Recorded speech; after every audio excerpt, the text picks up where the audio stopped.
Europe's competitive state system, the engine of progress. The dynamo that ultimately revved up Great Britain's political, institutional, cultural, and economic metamorphosis was, quite frankly, the never-ending game of tug-of-war with other states in the grand old playground of the European state system. This unceasing competition most often took the form of warfare. It was survival of the fittest, with states vying not to be swallowed whole by the big kids on the block. Rome's successor states. Now, here's the thing, the wars never really led to a decisive victory. After the great post-Roman successor states had their heyday in the early Middle Ages, their brittle land-based politics eventually crumbled and left behind a field peppered with a multitude of bite-sized kingdoms and principalities. These started to merge over time, largely thanks to some savvy rulers playing their cards right or perhaps being dealt a winning hand in the geography stakes, leading to the absorption of their neighbors. Yet these fledgling states hit a growth ceiling and found themselves up against geographic boundaries that were just too tempting not to be defended. More often than not, they also bumped into rival powers who were equally innovative in their warfare techniques or political maneuvers. As these mid-sized kingdoms coalesced, strategies that were particularly adaptive were replicated and disseminated across the continent. The expansion of states beyond the Roman Empire's old Rhine-Danube frontier prompted state formation among the tribes beyond, as the go-getting tribal leaders wanted to keep up with the Joneses and hold their own against potential threats. Thus, as the central Middle Ages trundled along, kingdoms on the more developed, western side of the river border became more solid, and basic copies of these kingdoms expanded eastward, extending the European state system. Unbundling social power. However, things get a tad confusing here, because this kaleidoscope of kingdoms had an internal structure that was as polycentric as the overall structure of the system. Power, be it political, military, ideological, or economic, was split between different actors within these kingdoms. Kings might have been the head honchos, but their lack of monopoly on violence meant their power was rather flimsy. The muscle was usually in the hands of the king's feudal underlings, the lords and knights with their fancy castles. The ideological reins were held by the clergy, while kings and popes tussled over the appointment of bishops. Vast monastic lands were hotly contested between the church and local aristocratic families who had pumped money into them, and sought to weave them into their local patronage systems by placing surplus sons at their helms. Economic power was a mixed bag, with aristocracy, towns with a high degree of autonomy, and the pope and monastic networks holding substantial economic resources. Initially, the kings in this period were on the economic back foot. To add another layer to this muddle, within each kingdom, the towns, aristocrats, and to some extent, the church, rarely acted in the collective interest of the order it belonged to. This head-spinning chaos of medieval Europe makes it a tad tricky to pinpoint distinct actors beyond the individual level. In short, this wasn't your modern state with neatly segregated executive, legislative, and judicial branches working harmoniously within constitutional bounds for the best interests of the nation. In theory, at least. Medieval boom times. The medieval warm period, roughly from the 10th to 14th centuries, was an undeniably hot time for demographic and economic growth in Europe. Think of it like a grand buffet where everything just fell into place beautifully. Scrumptious climatic conditions warming up agricultural yields, innovation doing the salsa with farming tools and techniques like the heavy plow and horse collar, and not forgetting the incredibly catchy three-field crop rotation system. It was as if every forest cleared and every marshland drained served to plump up the agricultural productivity goose. Of course, no party is fun without peace and stability. So when our Viking, Magyar, and Saracen friends called it quits on invasions, Europe heaved a sigh of relief. This enabled a merry round of local and long-distance trade, and before you knew it, towns and cities started sprouting like mushrooms after a good rain. The boom time was also ripe for institutional growth, enter the guilds and the debut of financial instruments such as bills of exchange, adding some serious street cred to trade and economic growth. The medieval warm period wasn't just about factors showing up, they were mixing, mingling, and synergizing, leading to the demographic and economic firework display that the Central Middle Ages came to be known for. The party got so big and rowdy that kings saw a golden opportunity and the necessary resources to unify their kingdoms. More people, more wealth meant, of course, more intense interstate warfare, an unexpected, yet irresistible side dish. The Central or High Middle Ages, with its knights, crusades, and chivalry, met its sobering end with the crash of the party, the Black Death, which, in a rather unsporting manner, might have claimed half of Europe's population. It's like the Malthusian limit was the bouncer, and by the early 14th century, Europe's peasantry were the unruly guests overstaying their welcome, leading to famine and civil strife. Breathing space. The Black Death, as disastrous as it was, ironically became the unexpected catalyst for Europe's economic and political renaissance, redefining the rules of the labor game and transforming laboris into the coveted belles of the economic ball. As the ranks of commoners thinned drastically, the remaining peasants and townsmen suddenly found themselves in the pole position, driving the hard bargain of higher wages. This seismic shift in power dynamics fortified the economic muscles of the working class, much like a can of spinach to Popeye, propelling them towards greater prosperity and social mobility. Meanwhile, the ghost of the Black Death also haunted the agricultural stage, setting it for an economic blockbuster. The farmland that had been industriously cleared and cultivated during the Central Middle Ages, rather than languishing under a layer of dust, became the protagonist in an exciting tale of economic transformation. It was no longer just about farming grains to extract the maximum calories per acre. Instead, it was about using the land in its most lucrative manner. A curtain call was thus taken by the age of grain growing, while husbandry, once an understudy, stepped into the limelight as the new star attraction. At the same time, the feudal lords, once the uncontested rulers of the roost, found their authority being chipped away, giving way to a system more akin to a political democracy than a one-man show. The acceleration of urbanization and the quest for technological innovation, spurred by high labor costs, was akin to adding high-octane fuel to the engine of economic development. Crowning this saga was the dramatic shift in educational focus towards medicine and sciences at universities, a shift that would become the bedrock of knowledge and expertise for generations to come. Hence, in a turn of events as paradoxical as it was poignant, the grim reign of the Black Death sowed the seeds of a vibrant economic and political future for Europe. New model states. By the early modern period, Europe found itself on the brink of a new chapter in statecraft, which was a significant departure from the world left behind by the Roman Empire. Remember those post-Roman successor states? They had comfortably ridden the coattails of the public imaginary handed down from Roman times, their rulers successfully merging tribal assembly politics with the Roman concept of a residential publica, the public thing, to maintain large-scale politics. But, instead of using the Roman model of supporting their armies through a system of land tax, they switched things up and started paying their warriors with land. As the tax base withered, a land-based, feudal system blossomed. These feudal realms, however, were not as solid as the old Roman structure. They were somewhat like a castle made of sand. External shocks such as invasions, plagues, or dynastic squabbles, not to mention the occasional incompetent ruler, made them prone to fragmentation. Every warrior lord had a potential base, an entourage, with which they could challenge the authority of the king. Now, fast forward to the late medieval and early modern states. Although they still had their roots in feudalism, they'd also developed a variety of institutional and symbolic strategies to tie the components of their kingdoms together. You see, as the Central Middle Ages experienced a deepening fragmentation, the fragments themselves, the lordships and townships, evolved to be more defined and tightly governed. So the kings of this period had a bit of a jigsaw puzzle on their hands. The task? To bring these disparate pieces together into a cohesive unit, a task requiring a mix of both force and negotiation. The result was often a patchwork of discrete unities that was, if not always harmonious, at least functional and minimally integrated. These reassembled states, shiny and refreshed, were able to engage in symmetric warfare where smaller but highly organized entities, like Venice, could go toe-to-toe with larger but looser entities, like France.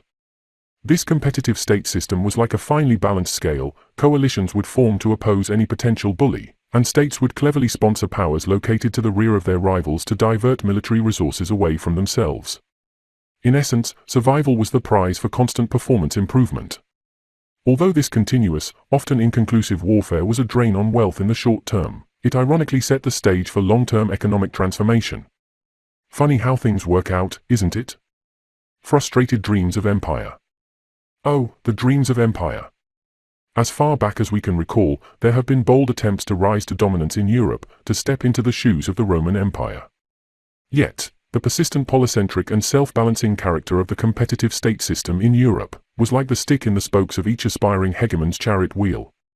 It's almost as if the very spirit of Europe seemed to enjoy maintaining a balance of power, and was quite deft at ensuring no single power could take center stage for long. Now, let's have a quick look at this long and illustrious list of would-be hegemons, each with grand plans of assuming the mantle of the Roman Empire. Carolingian. First, there were the Carolingian Franks under Charlemagne in the 8th and 9th centuries.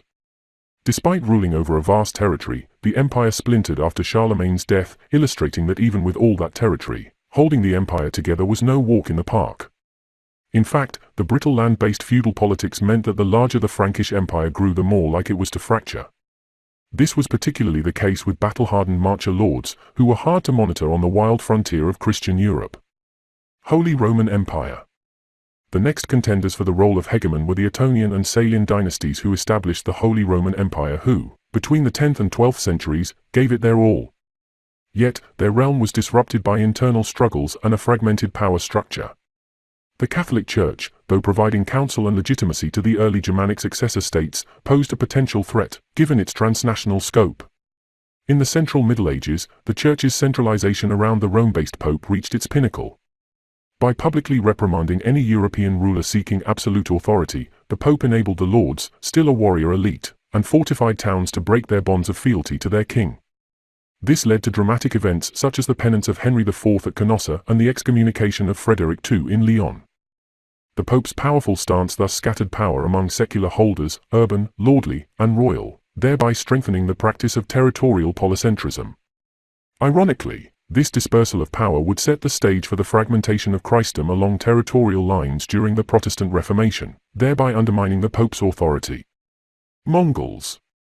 In the 13th century, the Mongols swaggered onto the scene under the formidable Genghis Khan. Despite their ferocious military power, they ultimately found it challenging to maintain control over such diverse, castle-filled territories. The lack of appropriate grassland, distance from their Mongolian heartland, and political fragmentation of Christendom all discouraged continued invasion. Besides, why waste resources on the European backwater when much more lucrative targets, like the incredibly wealthy Chinese Empire, had not yet been subdued? Habsburgs. The Habsburgs. In the 16th and 17th centuries, they ruled over a vast array of European territories and even snagged the title of Holy Roman Emperors. Yet, despite their reach, they were unable to unify Europe under their rule due to religious fragmentation and the rising power of other European states. French. Louis XIV, the Sun King, made his attempt in the late 17th and early 18th centuries.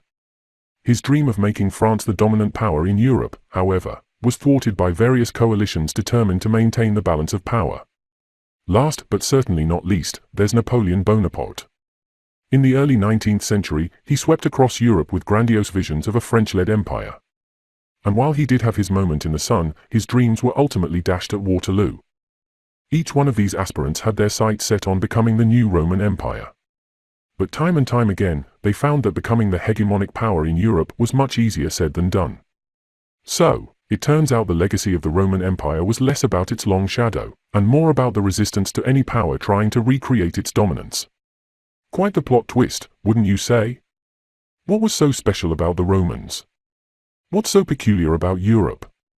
Why did it prove to be such a hard nut to crack for any aspiring hegemon, even though the Romans had successfully managed it?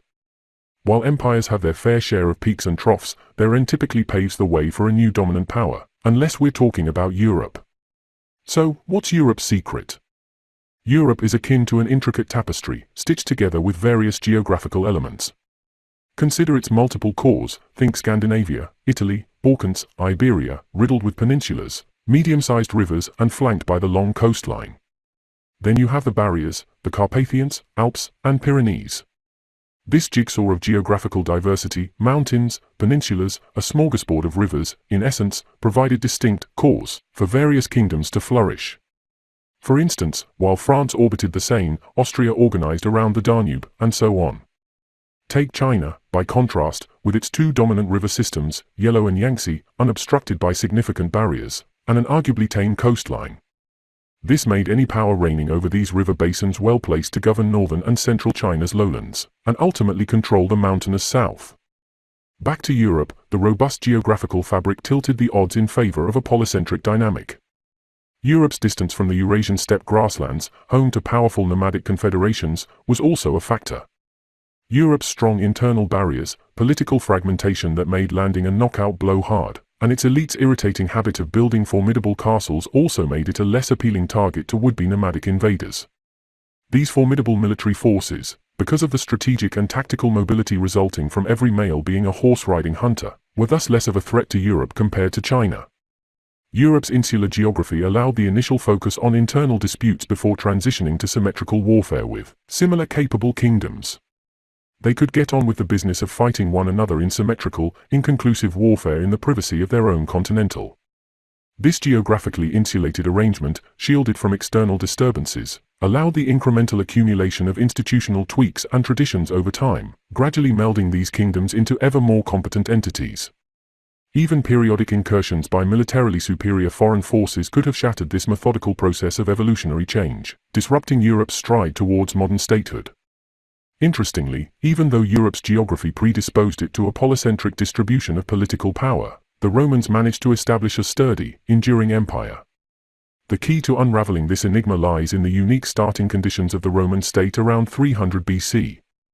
Long story short, the city-states at the edge of the Middle Eastern empires used the Mediterranean to explore and colonize further west. Among the city-states that sprung up around the western Mediterranean basin, Rome emerged as the Goliath, swallowing its counterparts. Interestingly, Rome, nestled in central Italy, was a formidable power whose origins are buried in the annals of history. The city used the looming threat of raiding highland tribes from the Apennines to coerce neighboring cities into forming a protective alliance. In this alliance, Rome asserted its leadership and used it as a stepping stone to expand northwards, annexing city-states such as Etruria, the present-day Florence. The Roman approach was a sweet deal for its allies. Rome asked for military service rather than hefty monetary taxes, a policy that paid dividends when it came to sharing spoils of war or colonizing new territories. Imagine an amalgam of soldiers, drawn from various cities, working in harmony to foster a common cause. Rome incorporated this win-win approach into its expansion strategy, ensuring newly conquered city-states were inducted into this beneficial arrangement. This ingenious approach of minimal monetary taxation in exchange for military service enabled Rome to assert its dominance over the entire Italian peninsula. It was a masterstroke that defined Rome's expansion and the peculiarities of its socio-political structure. As Rome expanded, it integrated newly conquered city-states into this mutually beneficial arrangement. When Rome eventually consumed the wealthy Greek colonies of southern Italy and Sicily, it found itself facing the Mediterranean, in need of a navy. Rome capitalized on the wealth of these Greek colonies to build their navy, allowing it to rival the mighty Carthage. When Rome's empire eventually fragmented, the various provinces of the empire had achieved a similar level of organizational and technological advancement. This made it harder for successor states to conquer these territories, given the formidable geographical barriers and distance. The system of multiple roughly symmetrical states became deeply embedded throughout Europe, proving remarkably resistant to change. Over time, these states became more diplomatically adept, forming opportunistic alliances, and resisting the efforts of any aspiring hegemon. Various aspects of social power, including political, military, economic, and ideological, were much more closely integrated in the Roman elite than they were in their Germanic successor states. Head east. As the Roman war machine ventured beyond the Alps and into Western and Central Europe, it encountered loosely organized, stateless peoples. Even given this asymmetry, the empire's logistical reach had its limits, and defensive boundaries were chosen along the Rhine and Danube rivers. After the fall of the Western Roman Empire, as the Middle Ages unfurled, Europe's political fabric stretched both northwards and eastwards, responding to the evolutionary pressures of peripheral communities gradually consolidating into nascent states. Take modern-day Poland, for instance. Here, tribal chieftains were pushed to respond to slave raids from Christian groups in the West. They built fortified towns, orchestrated their own raids against fellow Slavs from different tribes, and directly traded the captives with Western powers. This revenue stream funded the expansion of their fledgling state. Similarly, the European state structure prompted the formation of new states in the east and north, often instigated by warrior-class younger sons seeking their fortune. Monastic institutions, with their abundant manpower, resources, and organizational prowess, were at the forefront of cultivating unclaimed land and establishing orderly settlements. As Western and Central Europe's population boomed, peasants were lured by the prospect of lower rents and the lower feudal obligations demanded by these entrepreneurial lords. They embarked on risky journeys to the uncivilized frontier of Christendom. This predominantly German migration into Slavic lands is known as Ostsiedlung. Meanwhile, mainly German traders exploiting the Baltic Sea routes established port towns, attracting inland pagan tribes with trade opportunities. By the early modern period, state formation had expanded even to the forested northern belt of Eurasia, where the Muscovy Principality, harnessing innovations from the Byzantine Empire, Orthodox Christianity and models of kingship, and their nomadic overlords, the Golden Horde, gradually consolidated power over surrounding Slavic principalities and eventually threw off the nomadic yoke. The Muscovy princes displayed increasing deftness in conducting steppe diplomacy, skillfully manipulating the rival nomadic factions against each other. This diplomatic prowess, coupled with demographic growth, increasing institutional robustness, and the tactical use of firearms, eventually allowed them to bridge the Ural gap that linked the Ukrainian and Eurasian steppes, opening up the former to European exploitation for the first time, though this was not fully achieved until the 18th century. Peter the Great's rise to prominence in the 17th century marked a significant milestone in Russia's rise. With St. Petersburg's establishment, his very own window onto the Baltic, he reoriented the Russian Empire, now fully integrated into the European state system, away from its Asian roots. The importance of this huge extension of the Europe state system became fully apparent in the 19th century when France's Napoleonic aspirations for European domination were foiled by Britain, protected by its natural moat, and Russia, protected by vast strategic depth afforded to it by its sheer size. Russia was crucial to adding to the robustness of Europe's self-balancing, competitive state system. Germany's Nazi regime would later discover that the European state system had further expanded its reach across the Atlantic, as the United States joined forces with Britain and Russia. All these pieces of the puzzle ensure that after Rome, no power truly managed to fully tame Europe. Europe's self-balancing state system, coupled with its geographical defenses, essentially rendered this an improbable task. Quite the tale, isn't it? Agrarian empires. Let's cast our gaze back on how the turbulent European competitive state system came to be. To truly appreciate the pressure this rivalry applied on state formation and economic growth, it is edifying to take a quick look at Chinese and Middle Eastern history as a comparison. China. Europe. The rough-and-tumble neighborhood where states that outperformed the next-door neighbors were richly rewarded with survival. This external pressure, in conjecture with a healthy dash of political, military, economic, and ideological fragmentation domestically, produced a dynamic culture of state-society bargaining. Then there's the continental penchant for seeking resources beyond their borders, most notably during the Age of Discovery. Who could forget when the Portuguese and the Spanish dared to cross the Atlantic Ocean and the Cape of Good Hope, dreaming of market access and revenue to fund their European military ambitions? This was the lively brew of competition and diverse interests that stirred the pot of progress, casting off outmoded institutions and techniques in favor of sleek, efficient systems, and paving the way for transformative economic growth, a la Schumpeter. On the flip side, China leaned heavily towards imperial monopoly. Much of this could be chalked up to a geography which heavily favored a winner-take-all outcome.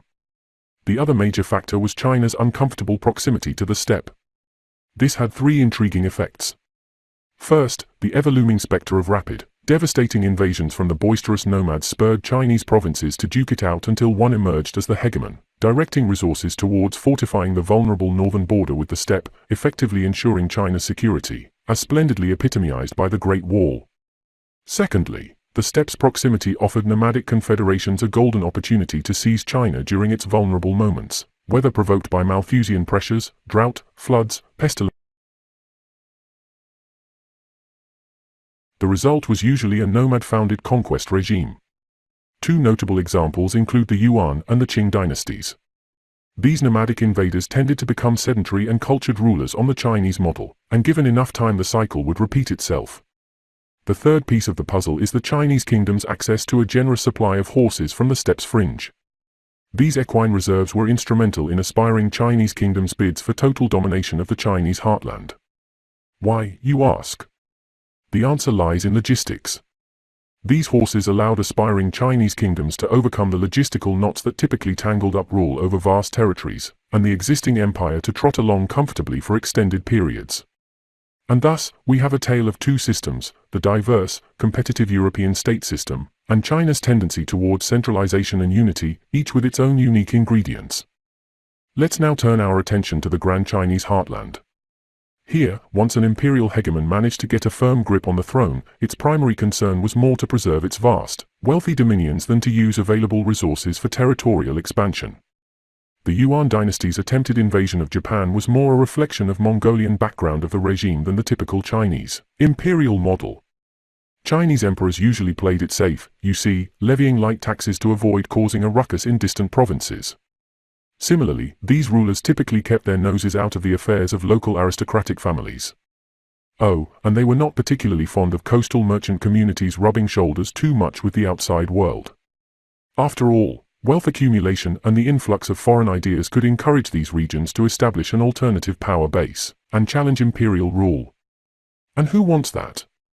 Emperors often favored a peculiar kind of trade, where barbarians were seen as tribute bearers and the emperor played the gracious host, lavishing them with gifts in return. Imperial seclusion was the norm, with emperors swaddled in courtly rituals and ceremonies, maintaining a healthy distance from policy decisions. Failure, after all, could imply they'd lost the heavenly mandate. A tad similar to the pomp of European absolutist monarchy, but miles away from the active kingship seen in medieval Europe where kings often haggled with their lords, bishops, and town folk. The Chinese emperor's staunchest ally was the gentry scholar class, bureaucrats steeped in Confucian tradition and Chinese classics. They relished the stability and the light governance under imperial rule, lending their intellectual and political support to the reigning dynasty, while keeping local aristocrats in check and the military power leashed. This arrangement yielded a capstone state, adept at holding everything in place, yet with little ability, or even motivation, to spur further growth. They weren't too keen on integrating the provinces more tightly into a singular, developmental state. The Chinese imperial state was more about maintenance than performance. Bargaining, a common practice in European states, was more of a whispered agreement in the Chinese Empire. While European states were bustling to integrate outlying provinces for tax and military conscription, the Chinese Empire, once it achieved hegemony, didn't require high taxation or military mobilization. The occasional imperial emergency, or initiative, could be paid for by simply appropriating the necessary funds from landholders or prosperous merchants. After all, in the absence of any organized entity with the audacity to mount resistance or a suitable platform for voicing grievances, one could do so with impunity. Europe sought resources abroad to fund its strategic goals. Meanwhile, China, content with its vast internal resources, primarily aimed to manage challenges from the steppe and maintain the imperial court and scholar gentry bureaucracy. China could stimulate impressive rates of Smithian economic growth through market integration, perfection of traditional techniques, and increased labor division, but its capacity for transformative economic change or accelerated growth, Schumpeterian growth, was lacking. In a nutshell, while the European states developed an explicit and constitutionalized system of bargaining, the Chinese kept it implicit, unconstitutionally so. The clear separation of powers between legislative, executive, and judicial branches seen in the most economically developed European countries was absent in China, with any separation more due to practical constraints than any doctrinal intent. The Middle East. Let's take a detour now to the Islamic states of the Near and Middle East. Here, the rules of the game were quite different from both the competitive playground of European states and the strict hegemonic teacher ruling over China. The cheat sheet for understanding this region lies in its unique geography and its distinct post-Roman school record. So, let's talk geography first. Picture this: the strong states in the region, the school bullies if you will, were typically anchored around the Nile and Mesopotamia, the mighty duo of the Tigris and Euphrates rivers. These river systems were flanked by deserts, a sort of moat, and were bridged by the coastal and hilly Levant region. To the east of Mesopotamia, you'd hit the Iranian plateau, which was guarded from Mesopotamia by the daunting Zagros Mountains. Quite the fortress, right? Now, compare this with Europe's more open-plan design. In Europe, states or kingdoms sprouted around large rivers and borders, rather than being clearly outlined by harsh terrains like deserts or mountains, were more fluid, shifting with the tides of power. Europe was a kind of free-for-all playground, with fewer desert no-go zones compared to the Middle East. So border spats were common, with tiny territories often swapping hands between power rivals. In contrast, Middle Eastern invasions were typically all or nothing. Invading armies would either seize control of the entire Nile or Mesopotamia region, or they'd get the boot. This all-in geography of a powerful river system swaddled by desert allowed for total domination or outright failure, but seldom the European nibble-off-a-bit approach. As for the Iranian plateau, tucked behind the formidable Zagros Mountains, it was prone to fragmentation among nomadic tribes, or unification under a single ruler. But an outsider chipping off a piece to rule for a lengthy period? Quite unlikely. There was that time when Peter the Great of Russia briefly pocketed the Iranian Caspian coast during an era of Iranian disunity, but a native power quickly put Iran back together and reclaimed the coast. The border regions like Azerbaijan and Armenia were the schoolyard tug-of-war ropes being disputed between the Ottoman and Russian teams. Mesopotamia was also a bone of contention between the Ottomans, based on the Anatolian plateau, and the Iranian plateau's Safavids. It's like these three were engaged in an endless arm wrestling contest over the regional dominance of the Caucasus and, by extension, The Middle East, a touch reminiscent of the European power tussles. Now, let's unravel the other puzzle piece to the Middle East's departure from the European blueprint. It lies tucked away in the grand archives of the Arab conquest of the Sasanian and Roman empires back in the 7th century. Picture this: the Arabs were not just warriors, they were savvy merchants who understood the game of taxes. Plus, their conquest was swift, like a blitz chess move, benefiting from a worn-out Roman and Sasanian empires who had drained each other like two boxers in the last round. Harnessing the power of horse and camel, the Arabs slipped into the shoes of the imperial representatives with such finesse that everyday economic life barely missed a beat. But now, the tax revenues were flowing into their coffers. In order to keep their club exclusive and fend off assimilation from the civilians, the Arab conquerors set up their own version of clubhouses or garrison cities near the major cities of their freshly conquered lands. This not only slowed down cultural mixing but also helped them maintain their unique identity. However, the speedy conquest didn't allow the Arabian conquerors to build a solid team spirit. Their vast empire, the Caliphate, was divided just as their tribes and ethnic identities were, into Arabian and Yemeni sections, as they brought their homegrown divisions to their sprawling new playground. Old rivalries made the fragmentation of the Caliphate as inevitable as lunchtime after a long morning of classes. The Islamic Caliphate, therefore, quickly became more of a school mascot than a headmaster. Despite this, the shared culture and ideology of Islam served as a social glue, facilitating the movement of people, goods, and ideas across the Islamic realm. Yet regional fragmentation set in quickly and the Caliphate became a symbolic figurehead. Given their proximity to the Eurasian steppe via the oases in present-day Kyrgyzstan, Uzbekistan, Turkmenistan regions, or through the Caucasian passes in Azerbaijan, nomadic confederations would periodically breeze through these regions, replacing the reigning regimes and hitting the reset button on the process. This unique process was made possible by the maintenance of a sophisticated taxation system that restricted military and political affairs to a select warrior elite.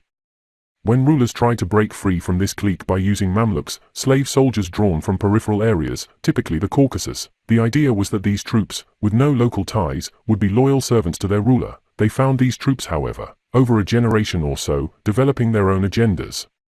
In times of crisis, these Mamluks would often seize the throne and establish their own dynasties.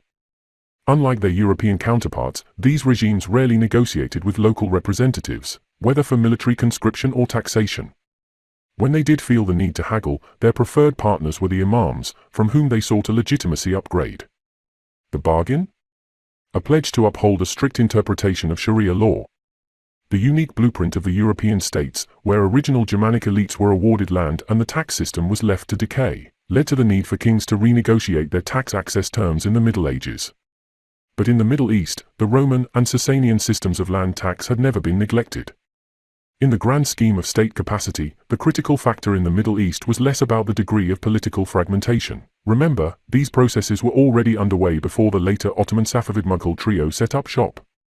It was more about the lack of regime diversity, which was a stark contrast to the European playground, where a mix of institutional orders led to a variety of outcomes, keeping things quite interesting indeed. India, in its own characteristic style, followed the Middle Eastern model of getting swept up in the whirlwind of conquest regimes. These conquerors typically strolled in from Inner Asia, often with a dramatic entrance through the Khyber Pass. Case in point, the resonating similarity between Mughals and Mongols isn't a mere jumble of letters, but rather a subtle wink to this historical association. Yet, further down the subcontinent, the situation gets a bit of a masala twist.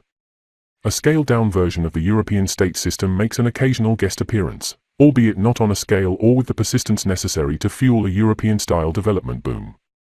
The Little Divergence. The tale of Europe's late Middle Ages is a riveting saga of political hopscotch, marked by influences that spanned kingdoms, particularly those in the Latin West. The communal spirit ran wild through bustling towns and the hallowed halls of the Catholic Church. Royal majesties found themselves in a bit of a pickle, having to negotiate with their feudal lords, who were keen to keep an eagle eye on their monarchs lest they get too big for their britches. These wheelings and dealings gave birth to a fascinating collection of medieval agreements, or proto-constitutions, if you will, from England's famed Magna Carta to Hungary's shimmering Golden Bull, the Spanish Union de Valencia y Aragon, and even Poland's Pact of Kosciuszko. Various assemblies, sometimes referred to as courts or diets, convened the estates of kingdoms. For our amusement, let's just label these parliaments. The effervescent cocktail of economic development, increased literacy, and population surge by the 16th century gave kings the resources to fashion basic bureaucratic states, assigning the educated commoners the task of oiling the gears of state machinery. This era also witnessed an escalating arms race with fancy artillery, improved firearms, sturdier warships, and intricately crafted fortifications, like the Star Fort, replacing the knight in shining armor as the instrument of war. This pushed kings into a relentless quest for more moolah, either by playing nice with their parliament to tap into the kingdom's financial wealth, or by enhancing state machinery to reach into the pockets of their subjects. Another fascinating trend during this period was the Pope's blossoming power in the High Middle Ages. The pontiff claimed equality with the secular rulers of Europe, thanks to the transnational nature of the Catholic Church. Yet, the Pope's grandeur sowed the seeds of his downfall, stirring resentment among European princes and commoners alike over the Vatican's influence, and its knack for siphoning off wealth to construct majestic edifices such as St. Peter's Basilica. In a twist of irony, it was Europe's persistent fragmentation, a feature amplified by the Pope's authority, that eventually facilitated the Protestant Reformation, splintering Latin Christendom and enabling rulers to establish national churches.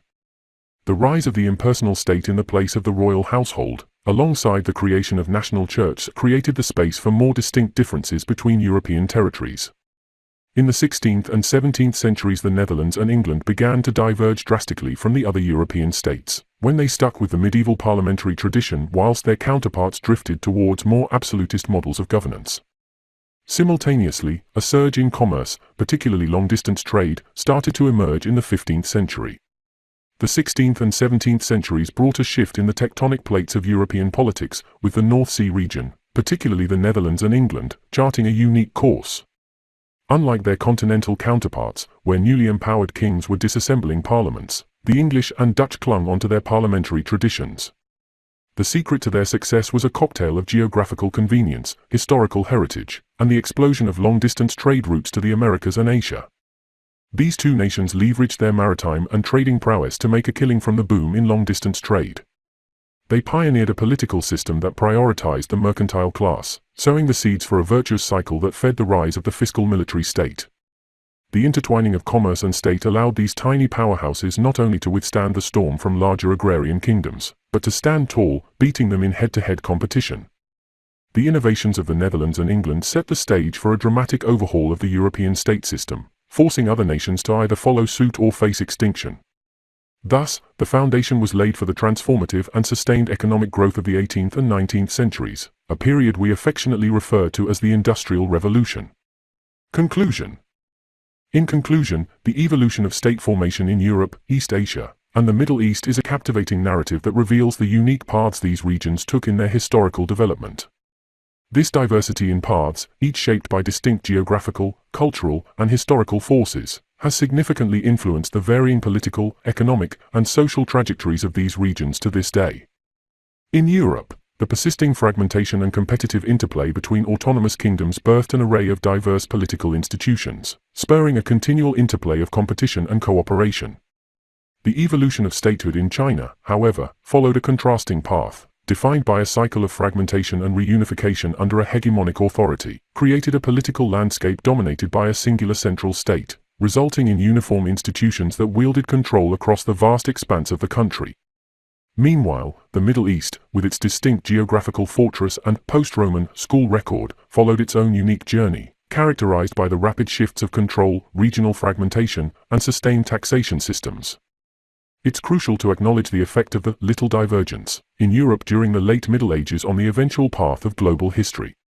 The development of parliamentary traditions, state bureaucracies, and increased literacy, combined with a shift in the tectonic plates of politics towards the North Sea region, laid the foundation for the Industrial Revolution, a period of transformative and sustained economic growth. In essence, the tale of state formation is a testament to the power of geography, culture, historical heritage, and global economic dynamics in shaping the destinies of nations and regions. Through a comprehensive understanding of these distinct paths, we gain valuable insights into the diverse tapestry of human civilization, a narrative that remains crucial for navigating our increasingly interconnected world. By honoring the richness of our collective past, we become better equipped to engage with the challenges of the present and the promise of the future.